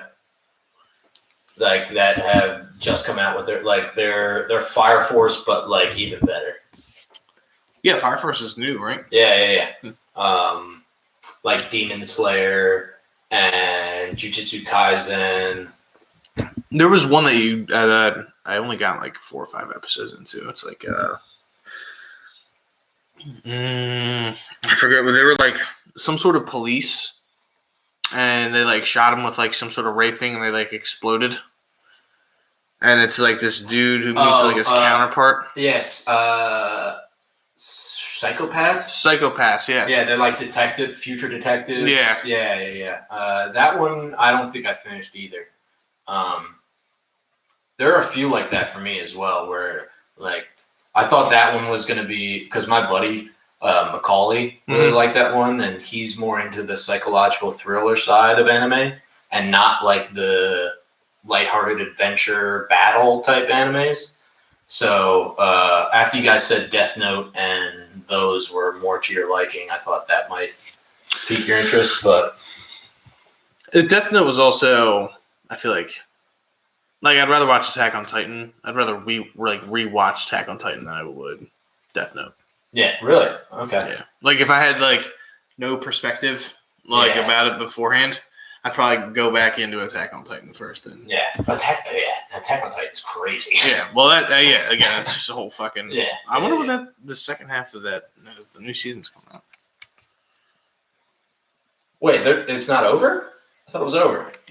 I don't think so. I don't think they end. Like they have a second half. Oh, really? Of the season 4. Oh shit! I don't think so. There's no way it ended the way it. Yeah. But yeah. That concludes the anime portion of today's episode. I do have one last thing on my list. Yeah. It's an abortion bit that I've been working on. Okay. Oh, is this your joke? Yeah, your joke bit, and I have to rate it. Yeah, okay, yeah, I'm down. I'm down. Okay, let me lock back in for this. So wait, the other one I gave you was a 6, right? Yes. What was that one? I don't remember. Yeah, I just remember what I gave you. Yeah, I think we went over 2 the last episode. I think I did a couple. Or maybe. Oh, no, it was on the first episode. I think it was the first one. Yeah.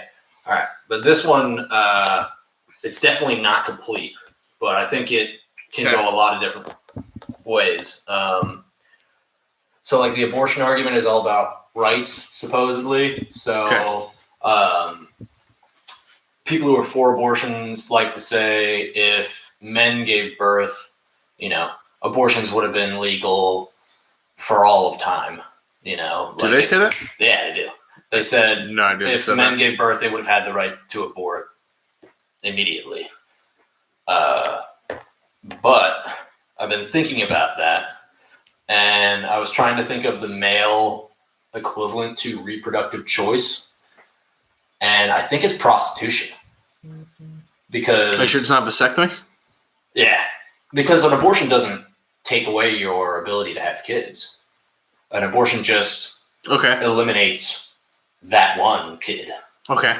So prostitution is male reproductive choice because a 16-year-old boy whose balls are pregnant with cum, he doesn't have 9 months to make a decision on whether or not he wants to abort or not. So it's a release. It's like you got to figure that shit out now. Yeah, because it's coming. Yeah, and he shouldn't have to, hide the fact that his balls are full from his parents and society, and like be shamed for being all that stuff. And if you say just jerk off, just use a coat hanger.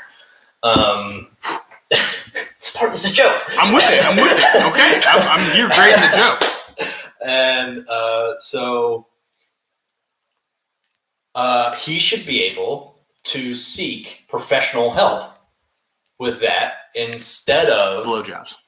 Right. Yes. He should be able to purchase professional help aborting his full ball sack. Yes. And so he doesn't have to go out there and pursue some unsuspecting female that might get pregnant. Yeah. It's like a pre-abortion. Yeah. Yeah. Every 16-year-old should get a blowjob. Yeah. From a prostitute. Yeah. Monthly. Yeah. Yeah. Okay. Yeah. And, I'm with that. So yeah, the idea of the joke is to, create all these parallels between, my balls are pregnant.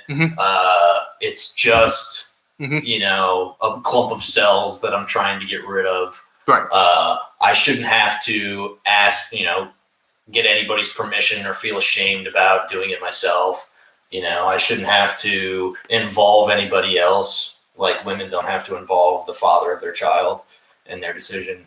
It's like going through all of that and like seeking professional help. Okay. The skin and bones are there. Yeah, I just gotta flesh it out. The heart and soul, it has potential to be an 8 and a half. Yeah. And I'm gonna try and be like animated and ranty about it. Yeah. And it should definitely be blowjobs, not sex. So. Really? Yeah. Why just blowjobs? Because you can't get pregnant from blowjobs. True, but like. And that would just completely disconnect. But prostitutes can't get pregnant. Wow. And it's. I was gonna say, do you want to ask one of our friends? Real prostitutes don't get pregnant because it fucks with their bottom line. I'm just saying. They can't go off work. You can ask one of our friends, and they would know. All right. Fine.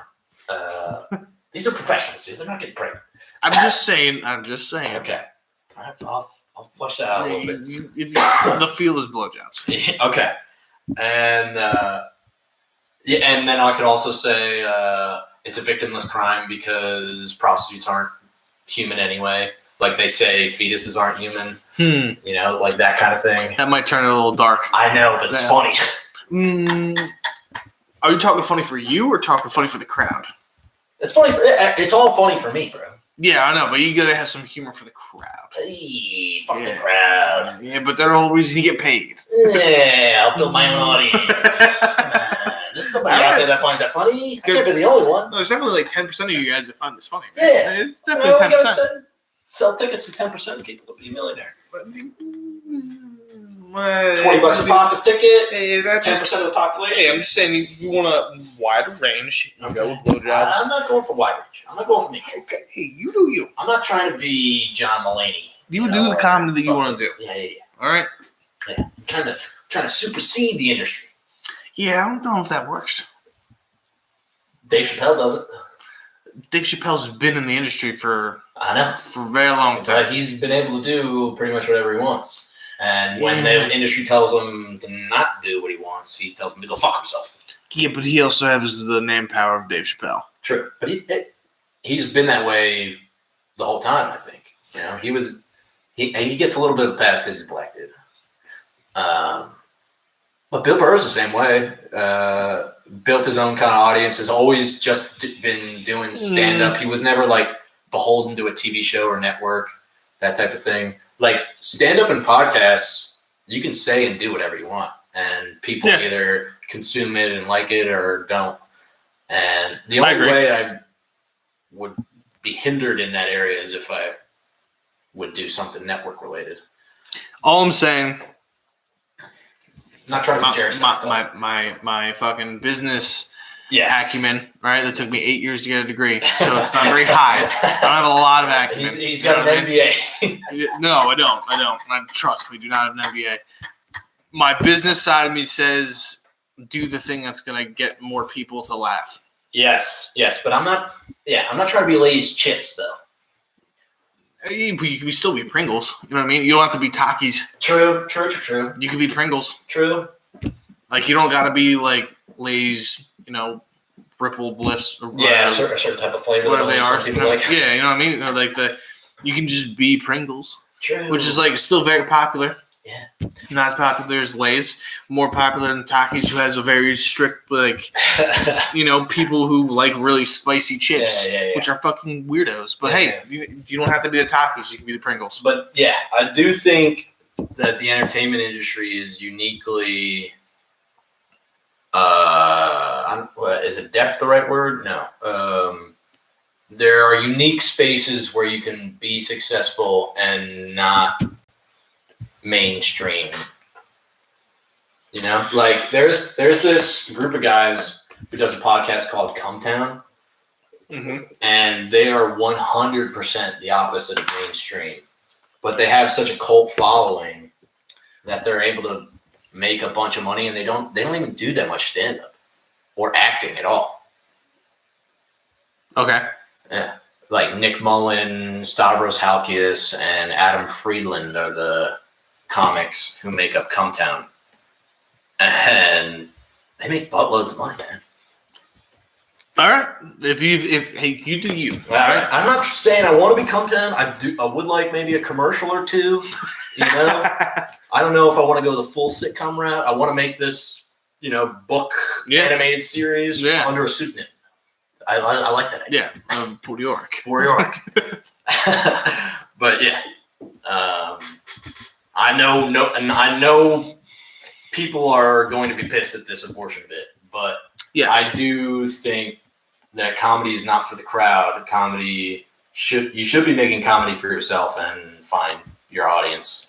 And even if you are in a mainstream room, I think I talked about this in the first episode. Patrice O'Neal said the essence of comedy isn't everybody laughing; it's 50 people laughing and 50 people horrified.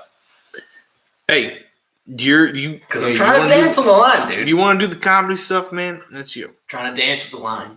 Dancing with the line, not the devil. Yeah. Right. And I'm gonna make mistakes. 100%. I think you've made mistakes.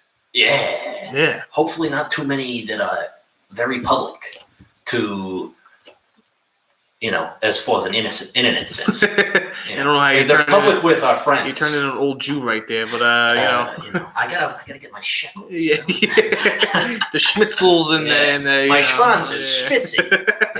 That's my favorite. That's my favorite. Old Yiddish words, dude. Sounds like we just talked about Jeff Goldblum's dad. And that's what you remind me of. Really? I didn't realize with that fucking tone. Oh. That's Independence Day. That's Jeff Goldblum. His dad plays his dad. Yeah, I thought you were talking about his real dad. No, I'm pretty sure that is his real dad. Really? Yeah, I'm pretty sure. Oh fuck! I could be wrong, but I'm pretty sure that's his real dad. That's pretty good. I did not know that. But I do get what you're saying. That old guy. Yeah. Yeah. He was hilarious in that movie. Yeah. Dude, Will Smith was in 2 movies that I think maybe he's not that were way ahead of their time. Will Smith, iRobot and Independence Day. iRobot's highly underrated. Yeah, and we are 5 to 10 years away from alien invasion and robot takeover. Yeah, pretty much. I hope he survives so Detective Spooner and the Air Force pilot that he played in Independence Day can still come save us. Yeah, please. Please. Not his actual real father. Yeah, come on, dude. That's not how this works. I may have been told that back in the day and believed it, but it's not. I mean, it is believable. I'm right, isn't it? Yeah. I thought it was. They're both weird, vaguely Jewish people. I mean, they got super Jewish names. One's Judd Hirsch and obviously Jeff Goldblum. Well, misfire on that one. A little bit of misfire. That would have been a good name for the podcast. Misfire. Misfire. That's also the name of my favorite That 70s Show episode. I don't know why I remember that. Don't like That 70s Show. I binge watched it a few years ago and realized that I also hate that show. I don't like it. It was only good on a weekly basis because you didn't realize how much of a fucking piece of shit Hyde was. Yeah, Hyde's super dick. Yeah, and how annoying some of the characters were. Yeah, just kind of got whatever. It was good to watch on occasion. It's like that TV show that you watch when you're 11 to 13. Yeah. Because that's how they kind of act as little teenagers, even though they're 25 to 30. You know what I mean? And you look at that and you're like, I'm not doing that. Yeah. You know what I mean? I feel the same way about Entourage. I go back and watch some of it, and then I get douche chills. Yeah, I loved it so much, freshman year of college. Yeah, and then I go back, and it's just all of them are just trying to get laid. Everything works out for them in the end, no matter how bad it gets. You're just that doesn't work. And they never really do anything of value. No. Yeah. Well, Turtle makes he sells weed. Oh well, yeah, the vodka company or tequila company. Tequila company. It's a bunch of girl drama. Yeah, then you have comedy relief and giant drama. Okay. Him and Ari Gold. Ari Gold was Ari's really funny. Very incredible. Funny. One of the better TV characters out there. I would agree. Piven's going through it apparently. He got Me Too'd into not being an actor anymore, and he's trying stand-up comedy and podcasting. Really? Yeah, it's weird.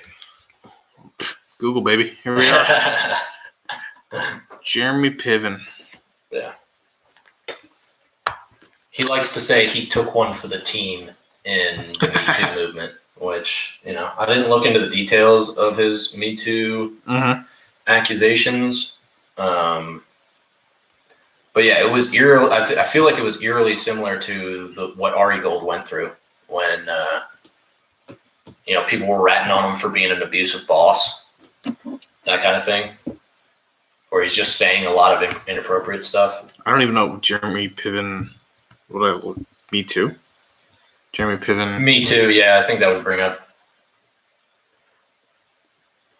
My phone tries to autocorrect me to Mewtwo every time. I didn't even know what you were looking up, dude. Still into Pokemon? Pokemon's interesting, but I don't watch or play. Yeah, I think I watched one of their recent movies that I was impressed with. It was basically the same kind of story as their original one with Mewtwo, but just enhanced and made for the new generation. Apparently, just his allegations, like of sexual assault or just harassment.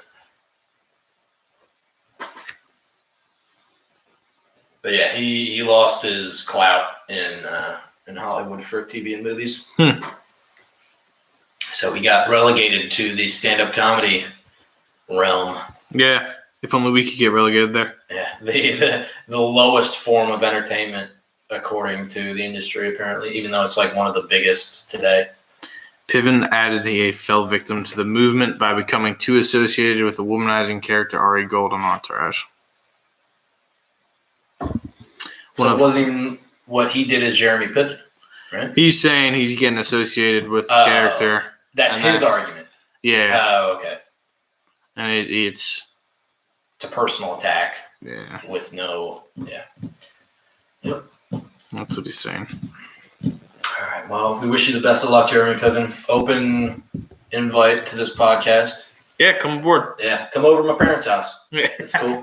You'll have some wings. I don't know that. A few drinks. They don't know what we're doing. Yeah, we'll cut loose. Yeah. Play some chess. Yeah. Shake hands with the bishop. Yeah. Just gonna start jerking each other off. Hey, man. That's what we gotta do for views. We said we're not gonna be OnlyFans. That's what we just said in the beginning, right? If we have to, man. Whatever we gotta do. You're the businessman. I go where the money goes. Okay, so the money's in OnlyFans. If we gotta jerk off on YouTube, then we gotta do it. We gotta do it. It's just something we gotta do. All right. Sorry, Mom. Just don't watch it, please. Just please. I'm so nervous to introduce this to family and friends, dude. I think so. I told Seaboot about it. Seaboot's like, I don't need to watch it. I know what you guys talk about all the time.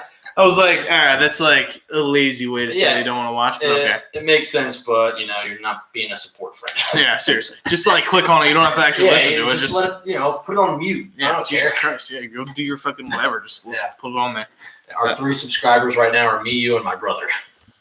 That's all we need. That's where we started. To the moon, baby. Yeah, all right. Well, I guess it's the way to end it. Yeah, you want to wrap it up? Yeah. All right. Cheers. Cheers. It's pretty good. What was that? Almost 2 hours.